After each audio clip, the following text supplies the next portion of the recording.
শেখ হাসিনা এখন যাবে action action direct action.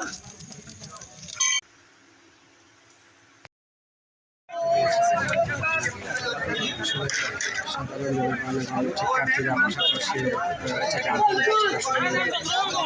রাস্তার মধ্যে আপনারা দেখতে পাচ্ছেন রামপুরের মুখ আপনারা দেখতে পাচ্ছেন এই মুহূর্তে আসলে রাস্তা তারপরেও রাস্তা ছাড়বে না, ঘরে ফিরে যাবে না, কারণ অবশ্যই তারা চায় নিজস্ব স্বাধীনতা, সেটা আপনারা অবশ্যই জানেন।